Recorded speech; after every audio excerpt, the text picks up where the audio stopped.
যারা প্রহর গুনছিলেন কখন বারাসাত পৌরসভার বোর্ড ভাঙবে, যারা প্রহর গুনছিলেন কতক্ষণে দেখব বারাসাত পৌরসভার চেয়ারম্যান সুনীল মুখোপাধ্যায় পদত্যাগ করবেন, যারা প্রহর গুনছিলেন বারাসাত পৌরসভার সেই সমস্ত দাপুটে কাউন্সিলররা কবে পদত্যাগ করবে, তাদের প্রহর বোধহয় শেষ হলো।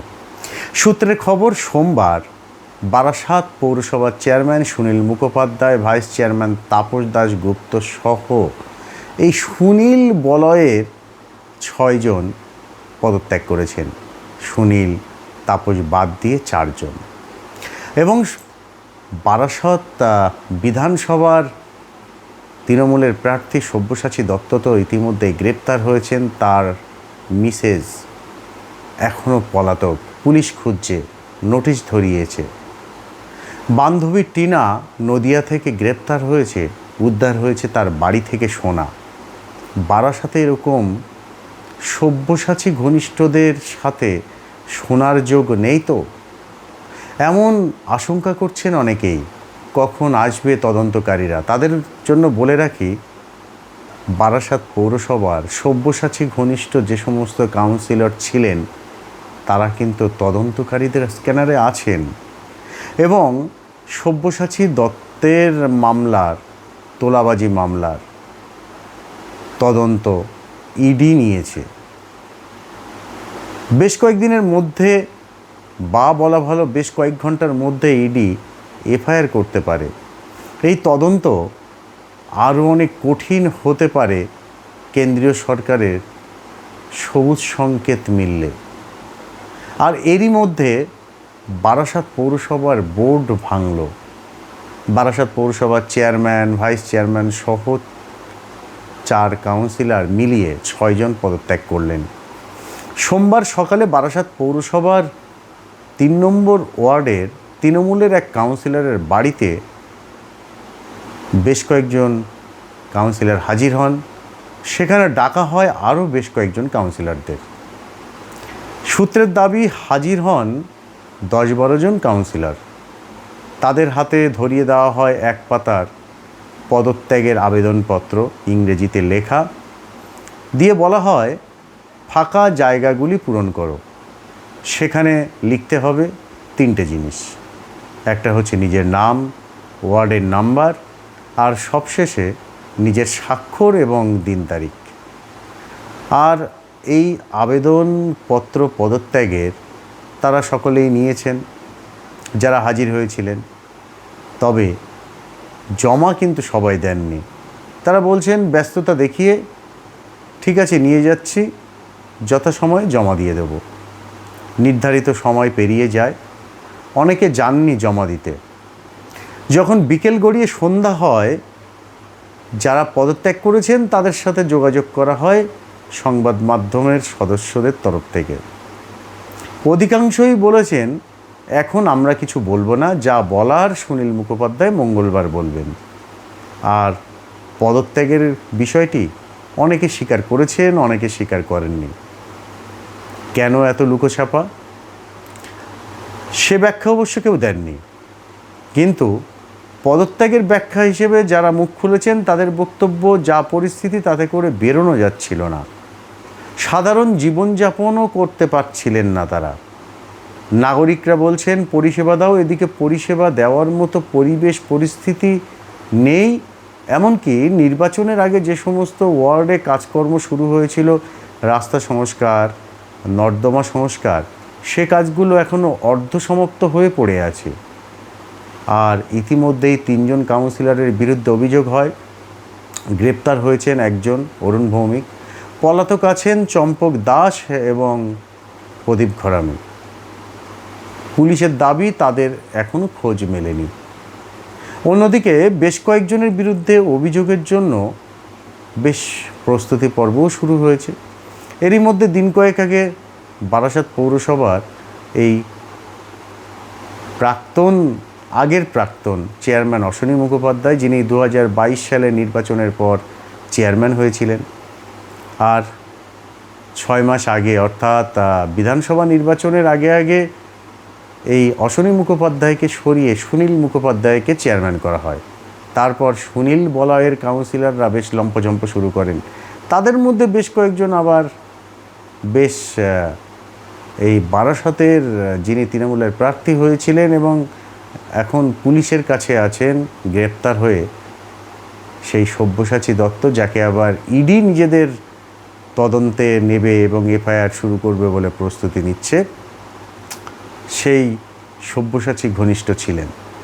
তো যারা আবার এই বলয়ের বিরোধী ছিলেন, সেই বিরোধী শিবির বলছেন দেখ কেমন লাগে, কোথায় গেল লম্পজম্প, কোথায় গেল? যারা আবার পদ পেয়ে বেশ পাত্তা টাত্তা দিচ্ছিলেন না অনেককে, তারা আবার বলছেন পদ পেয়ে তো কী হলো, ভোগ হলো না, উপভোগ হলো না, তার মধ্যেই পালিয়ে থাকতে হচ্ছে।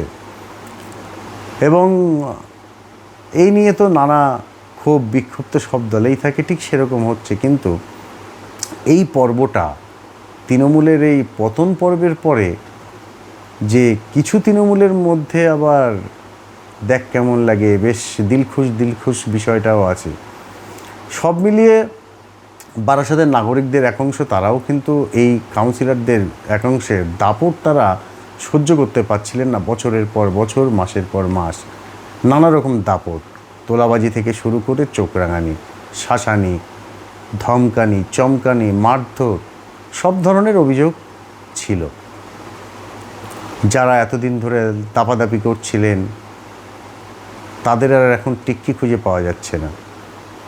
আর যে সমস্ত কাজকর্ম যারা করছিলেন কন্ট্রাক্টর, তারাও তো তৃণমূলের লেজুট ছিলেন, তাদের অনেকেই আবার পলাতক। ফলে কাজগুলো অর্ধসমাপ্ত হয়ে পড়ে আছে, ভুগছেন নাগরিকরা।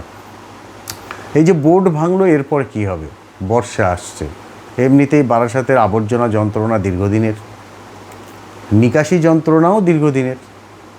এখন গতবারের বর্ষায় তো আমরা দেখেছি কিভাবে ডুবেছিল। ভাগ্যিস এবারের বর্ষা তেমন হয়নি, বৃষ্টিপাত কিন্তু ঘাটতিতে আছে।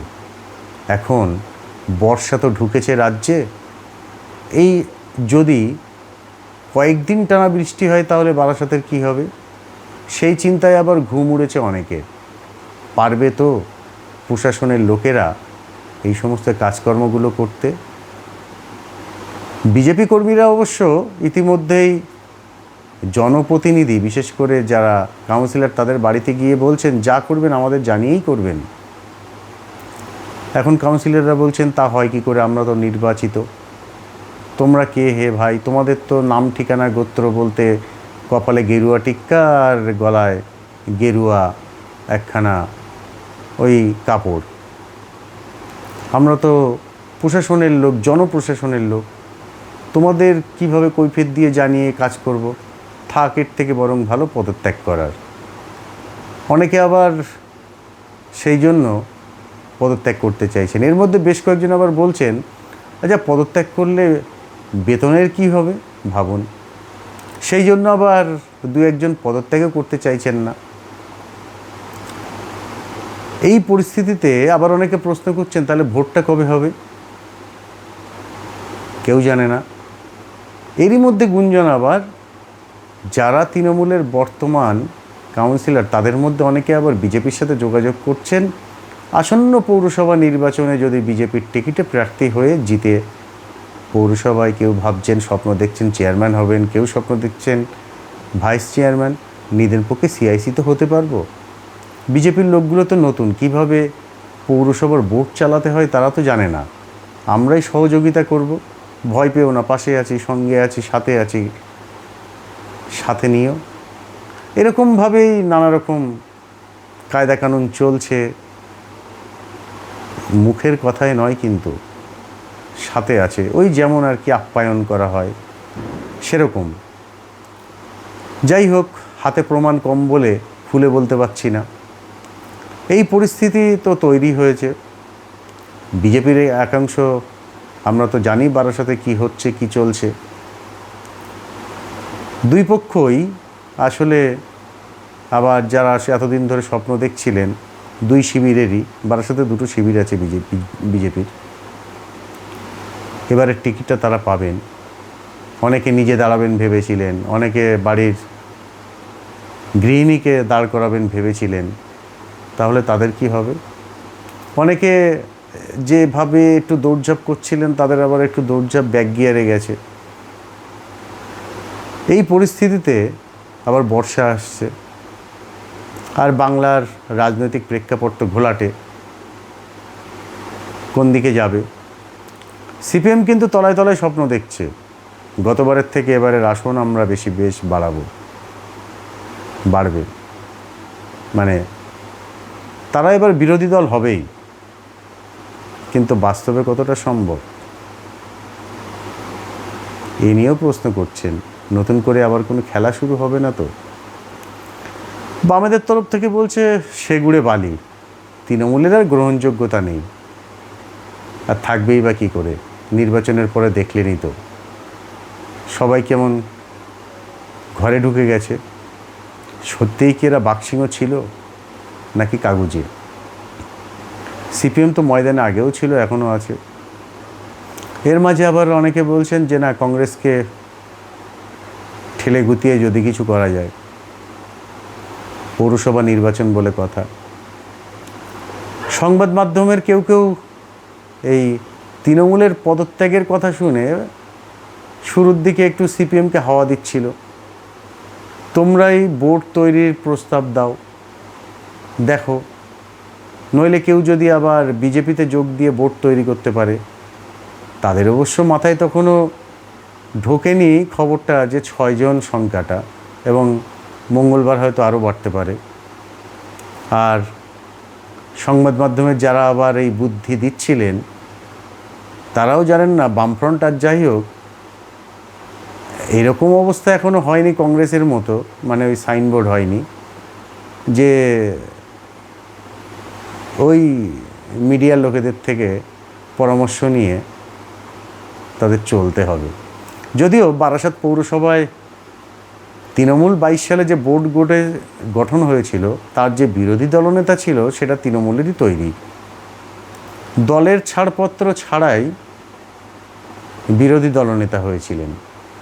এ নিয়ে অনেক বিতর্ক আছে, প্রকাশ্যে আসেনি কখনো, কারণ ওই সময়ে বা বর্তমান সময় পর্যন্ত এখনও প্রাসঙ্গিক হয়ে ওঠেনি সিপিএম, যে কারণে দল থেকেও আর কিছু বলা হয়নি। ভাঙছে তো দলটা, গঠন করাটা খুব কঠিন হয়ে যাচ্ছে, সেই পরিস্থিতিতে চটিয়ে আর কি হবে, এরকম ছিল।